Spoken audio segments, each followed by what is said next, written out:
샬롬. 오늘 함께 은혜 나눌 말씀의 제목은 하나님을 대면하여 본 것은 입니다. 본문의 말씀은 창세기 32장 24절에서 30절 제가 봉독해 드리겠습니다. 야곱은 홀로 남았더니 어떤 사람이 날이 새도록 야곱과 씨름하다가 자기가 야곱을 이기지 못함을 보고 그가 야곱의 허벅지 관절을 치매 야곱의 허벅지 관절이 그 사람과 씨름할 때에 어긋났더라. 그가 이르되 날이 새려하니 나로 가게 하라. 야곱이 이르되 당신이 내게 축복하지 아니하면 가게 하지 아니하겠나이다. 그 사람이 그에게 이르되 내 이름이 무엇이냐? 그가 이르되 야곱이니이다. 그가 이르되 내 이름을 다시는 야곱이라 부를 것이 아니요 이스라엘이라 부를 것이니 이는 내가 하나님과 및 사람들과 겨루어 이겼음이니라. 야곱이 청하여 이르되 당신의 이름을 알려주소서. 그 사람이 이르되 어찌하여 내 이름을 묻느냐 하고 거기서 야곱에게 축복한지라. 그러므로 야곱이 그곳 이름을 브니엘이라 하였으니 그가 이르기를 내가 하나님과 대면하여 보았으나 내 생명이 보존되었다 함이더라. 아멘. 오늘 말씀의 주제는 하나님을 대면하여 본 것은 입니다. 지난 시간까지 출애굽기의 말씀으로 함께 은혜를 나누었는데요. 모세가 이스라엘을 출애굽, 출 이집트 하기 위한 지도자로 세움을 받고 참으로 우여곡절, 정말 파란만장한 그런 과정을 거쳐서 광야 40년을 지나게 됩니다. 모세가 출애굽하여 광야 40년을 지나는 동안 얼마나 어려움이 많았겠습니까? 그리고 모세가 참 잘한 일도 많았습니다. 그러나 지난 시간에 모세도 여러 면에서 실수하고 또 잘못한 부분도 있었다라고 말씀을 드렸는데요. 그러니까 바로에게 하나님께서 하셨던 말씀을 정확하고 분명하게 전달해야 했음에도 불구하고 왕 앞이라 예의상 그랬는지 또 두려워서 그랬는지 아주 애매모호한 그런 말로 전달함으로써 이 바로는 더 완강케 되고 또 백성들은 오히려 모세를 원망하고 또 격분하게 되는 이런 상황이 발생되었다라고 말씀을 드렸습니다. 그런데 하나님께서 이런 모세의 성품을 모르고 모세를 부르셨을까요? 하나님께서는 이 모세에 대해서 이미 아셨습니다. 이미 아시고 모세를 택하여 그 떨기나무, 불타는 떨기나무에까지 나타나셔서 그 모세를 부르셨습니다. 출애굽기 3장 2절입니다.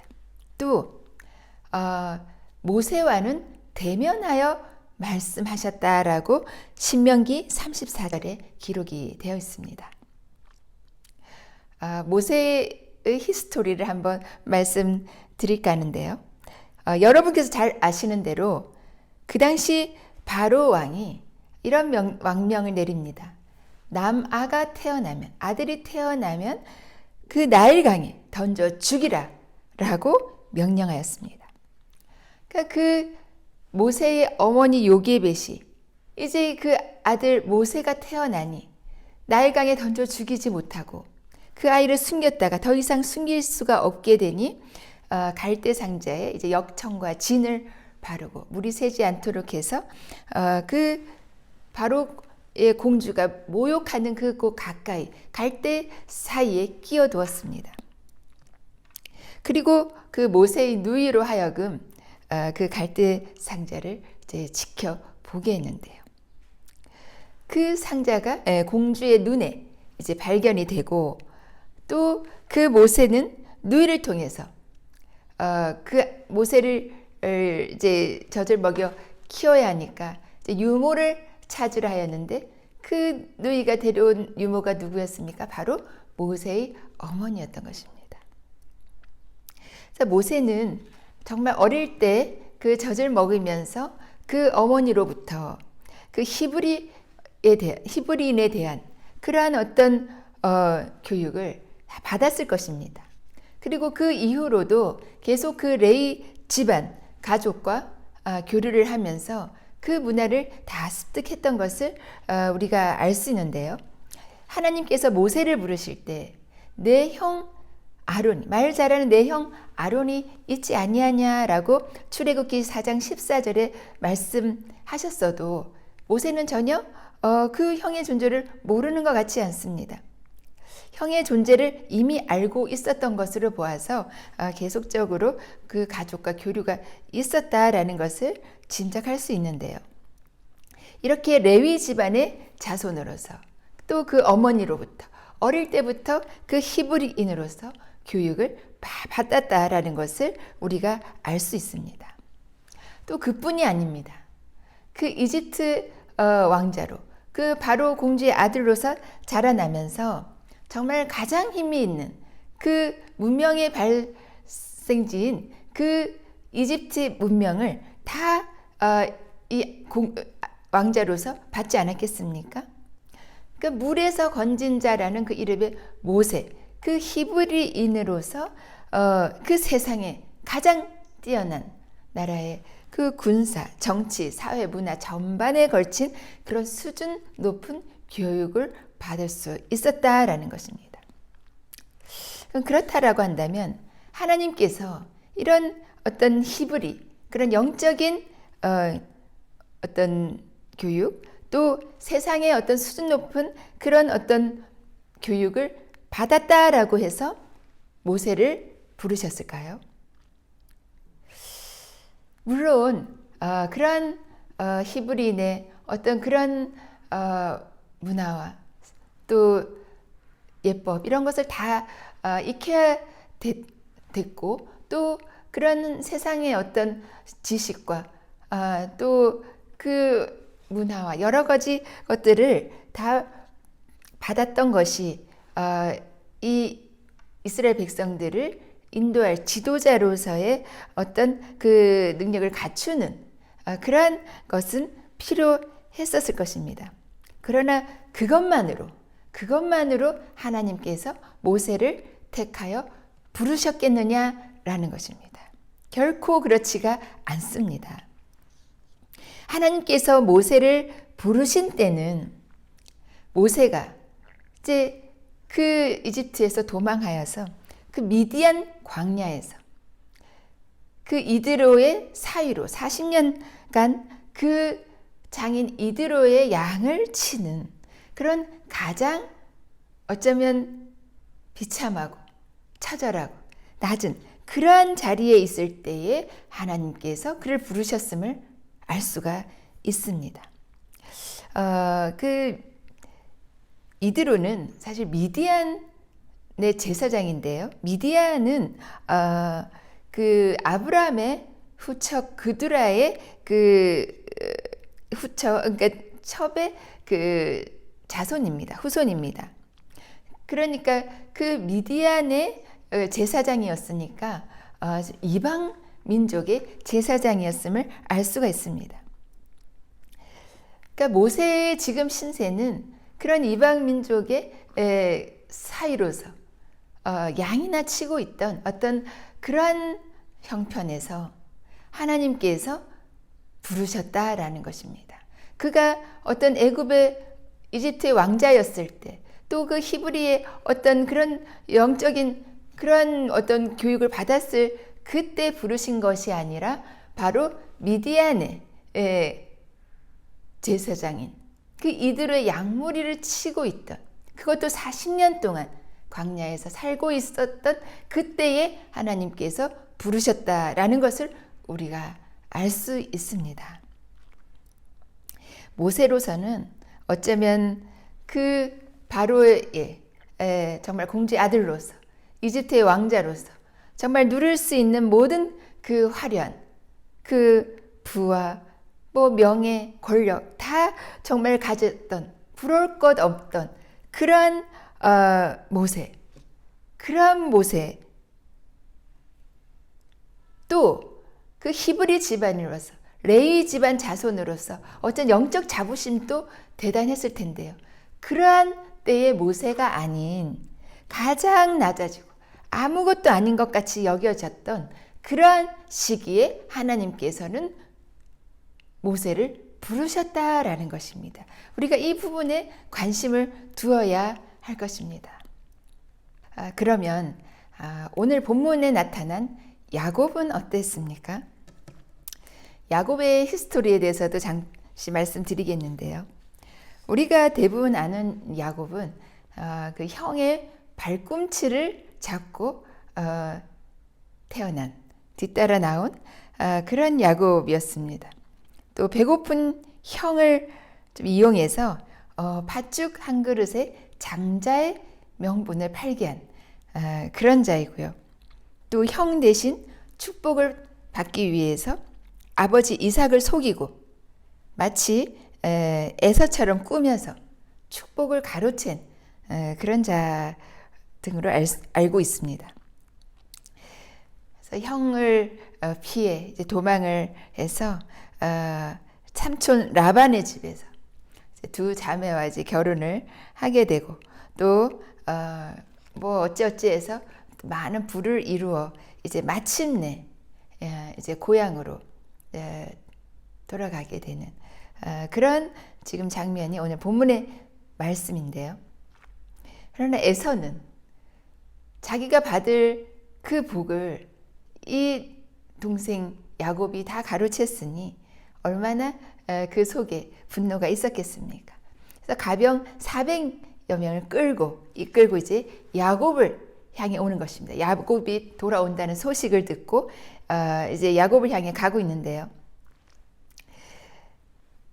이 형이 지금 야곱을 향해 죽이려고 오는 그것을 지금 이제 바라보고 기다리는 이 야곱의 두려움과 답답함이 얼마나 컸겠습니까?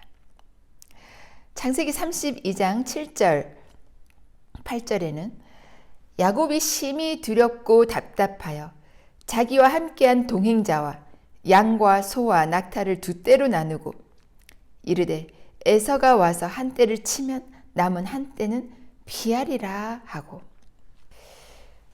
야곱이 그를 죽이려고 오는 그 형에게 한 떼, 두 떼, 정말 이 한 떼를 치면 남은 한 떼는 또 피하리라 하는 여러 가지 이제 그런 어떤 전략을 세워서 앞서 이제 그 재물, 양떼, 소떼, 염소떼, 그 낙이 이렇게 해서 보내고 또 마지막으로 그 가족까지 앞서 보내면서 그 형의 마음을 좀 누그러뜨릴 수 있는 그러한 어떤 계획을 세우게 되죠. 그러나 그러한 계획이 과연 먹힐지 아니면은 정말 그 앞서 보냈던 모든 가족까지 다 죽임을 당할지 또 자신도 그렇게 죽임을 당할지 모르는 그러한 상황 앞에서 얼마나 두렵고 떨렸겠습니까? 그때 이제 하나님의 사람이 나타나서 이 야곱과 이제 씨름하게 되는 것이죠. 그러니까 끝까지 이 하나님의 사람을 놓친다면 그는 이제 아무런 희망이 없고 아무런 기대할 수 있는 것이 없다라는 그러한 절박한 심정으로 이 하나님의 사람을 붙들게 됩니다. 그래서 끝까지 씨름하다가 마침내 정말 허벅지 관절이 끊어지는, 개역 한글 성경에는 환도뼈가 부러지는 그런 상황까지 된 것입니다. 아무도 없이 홀로 남아있는데 그 마지막 남은 건강까지 잃게 되는 그 야곱의 처지, 그 신세,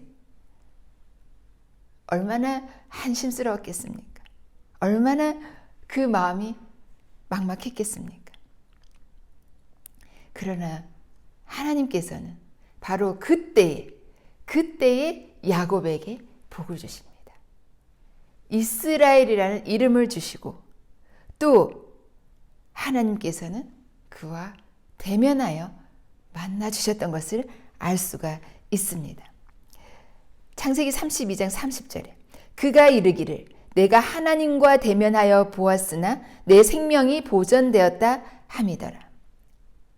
그러니까 그가 가장 낮고 가장 비참하고 가장 처절한 그러한 상황이 되었을 때 하나님과 대면하여 보았다라고. 이스라엘의 이름, 12지파의 조상이 되는 그 이스라엘의 이름을 주셨다라는 것입니다. 그 상황에서. 우리는 뭐 어떻게 하면 하나님께 쓰임을 받는다라고 생각을 합니다. 뭐 성경적 지식이 뛰어나거나 아니면 뭐 그런 재정적인 그런 어떤 안정된 상황이나 또 탁월한 어떤 기술 뭐 이런 어떤 것들이 있어야 하나님께 쓰임 받는다라고 생각을 합니다. 또 어떤 영적인 능력, 또 큰 은사를 받으면 하나님께서 쓰실 것이다라고 생각합니다. 물론 이스라엘 민족들을 그 이집트에서 나오게 할 때에 그러한 어떤 도력을 갖추기 위해서 그러한 것들도 필요했을 것입니다. 또 영적인 그런 어떤 능력도 필요했을 것입니다. 그러나 하나님께서 이 모세를 부르신 때는 그러한 것들까지 다 내려놓은 모든 것이 아무것도 없이 된 정말 버러지 같은 상황이 된 그 상황에서 하나님께서는 모세를 찾아오셨고 그를 부르셨던 것을 우리가 알 수 있습니다. 만약 그 모세가 그 광야에서 양을 쳤던 그 40년의 광야의 생활이 없었다라고 한다면 과연 그 이스라엘 민족들을 광야 40년을 인도할 수 있었을까요? 결코 그렇게 하지 못했을 것입니다. 이스라엘 민족들과 함께 그 광야 40년의 삶을 함께 가기 위해서는 이 미디안 광야 40년이 모세에게는 반드시 필요했더라라는 것입니다. 야곱도 마찬가지였습니다. 하나님께서 정말 에서와 야곱 중에 그 야곱을 택하시고 야곱에게 복을 주셨지만 그때로부터 이제 쫓기는 신세가 되어서 정말 돌베개하여 노숙하는 그런 신세가 되고요. 또 라반에게 무보수 14년이라고 또 어찌어찌해서 그 부를 이루게 되지만 결국 그 에서 앞에서 모든 재물, 모든 가족, 가진 모든 것 다 앞서 보내고 아무것도 남지 않는 달랑 몸 하나 남았는데 그 몸도 온전치 않냐 그런 상태가 되었을 때 하나님께서는 그와 만나 주셨고 그에게 이스라엘이라는 12지파의 그 조상이 되는 하나님께서 그 복을 그 현장에서 주셨다라는 것입니다. 하나님께서 쓰시는 사람은 물론 영적으로도 또 세상적으로도 훈련받은 사람이어야 합니다. 그러나 그것으로 끝나는 것이 아닙니다. 하나님께서 쓰시는 사람은 광야에서 철저히 낮아지고 철저히 죽어지고 아무것도 아닌 것 같이 된 그때에 하나님께서 쓰신다라는 것입니다. 부르신다라는 것입니다. 택하여 쓰신다라는 것입니다. 하나님께서 택하셨다고 바로 짠 하고 바로 하나님의 일에 쓰임받는 그런 것이 아니다라는 것입니다. 야곱도 모세도 그런 사람이었습니다. 물론 야곱이 속이기도 하고 좀 축복을 가로채는 그런 면모도 있었습니다. 모세도 잘못이 있었고 실수도 있었습니다. 그러나 그러한 것을 우리가 말하기 전에 과연 어떠하였기에 또 어떤 상태였기에 하나님께서 그를 부르셨고 그를 쓰셨느냐라는 것에 우리의 초점이 있어야 할 것입니다. 하나님의 택하심과 부르심에 대해서 많은 분들이 의문을 갖고 계십니다. 내가 과연 이런 자인데 하나님께서 나를 쓰실까라고 정말 주저하는 분들이 많이 있으십니다. 그러나 오늘 이 야곱과 모세의 경우를 보시면서 과연 내가 지금 어떤 상황에 있는지를 한번 살펴보시기 바랍니다. 그러면 하나님께서 그 부르시는 때를 깨달을 수 있으리라 생각합니다. 하나님께서 부르시고 하나님께서 택하여 쓰시겠다 하셨을 때에 아멘, 그 부르심에 순종하시는 저와 여러분 되시기를 주님의 이름으로 축복합니다. 기도드리겠습니다. 하나님 아버지, 오늘 말씀을 통해서 하나님께서 쓰시는 사람은 어떤 영적인 능력만 있어서도 되는 것이 아니요, 또 세상적인 어떤 지식, 또 기술, 또는 재정적 그런 능력이 있어서만이 되는 것이 아니라 참으로 하나님 앞에 가장 철저하게 낮아지고 겸손해지고 정말 아무것도 아닌 자 같이 되었을 때 하나님께서 부르셨다라는 것을 깨달았습니다. 오늘 말씀을 통해서 그 부르심에 응답함으로 이스라엘 민족을 가나안까지 인도하는 그러한 하나님의 사람 모세가 되었듯이 또 이스라엘의 이름을 주셔서 12지파의 조상이 되는 그 복을 허락하셨듯이 주님, 저희 모세처럼 야곱처럼 그렇게 낮아지고 참으로 연약하여지고 아무것도 아닌 것 같이 되어 오직 하나님만 바라보고 하나님만 의지함으로 모든 것을 하나님께 맡기는 주 사내온교회 또 사역자 또 부르심에 응답할 모든 준비된 자들 다 되게 하여 주시옵소서. 예수 그리스도의 이름으로 간절히 기도드립니다. 아멘. 아멘.